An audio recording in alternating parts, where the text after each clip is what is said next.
Que tout ce qui respire loue l'Éternel. Louez l'Éternel. Tout le monde peut louer, mais pas tout le monde peut adorer. Louer consiste à glorifier Dieu pour ce qu'il a fait, alors qu'adorer consiste à remercier Dieu pour qui il est. Mais ça, je pense que tout le monde le sait.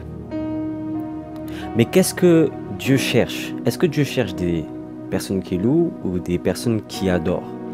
La Bible dit que l'heure vient, et elle est déjà venue, où les vrais adorateurs adoreront le Père en esprit et en vérité, car ce sont là les adorateurs que le Père demande. Ici, c'est une demande.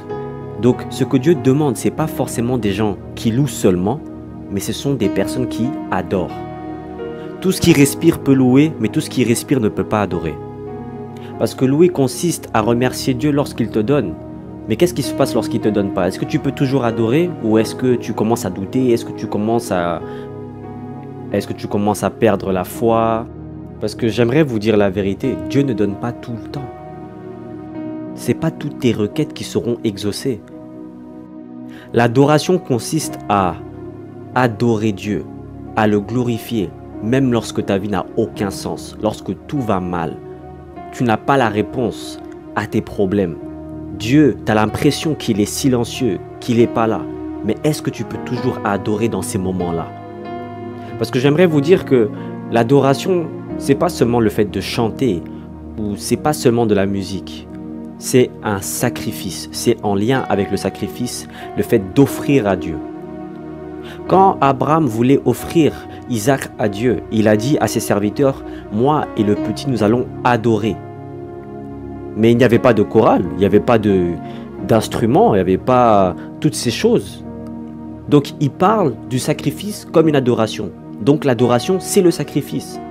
Donc à chaque fois qu'il t'arrive quelque chose de mauvais, à chaque fois qu'on te persécute pour ta foi ou qu'on te persécute tout court, lorsque l'argent manque, lorsque un proche est parti, lorsque tu échoues, lorsque rien ne va, est-ce que tu es toujours capable de dire « Seigneur, je te remercie. Je ne sais pas pourquoi ça m'arrive, mais je te glorifie. » Quand tu perds une personne très chère à ton cœur, est-ce que tu es capable de dire « L'Éternel a donné, l'Éternel a repris, que son nom soit béni » Est-ce que tu es capable de dire ça? Car à chaque fois que tu offres ton corps en sacrifice pour Dieu et que tu décides, tu prends la décision de le glorifier malgré les circonstances, c'est une adoration que tu fais à Dieu. Et ce sont là les adorateurs que Dieu demande. Dieu ne recherche pas des gens qui sont là pour le pain et le poisson. Il recherche des personnes qui sont là pour lui. C'est pourquoi Jésus a chassé la foule par des paroles dures. En décidant de bénir Dieu, d'offrir ton corps en sacrifice et de l'adorer malgré tout, c'est une manière de dire qu'il a plus de valeur que ce qu'il peut t'offrir. Que ce qu'il peut t'offrir, c'est beau. Mais il n'y a pas de plus beau cadeau que de l'avoir lui. Et c'est ça ce que le Père demande.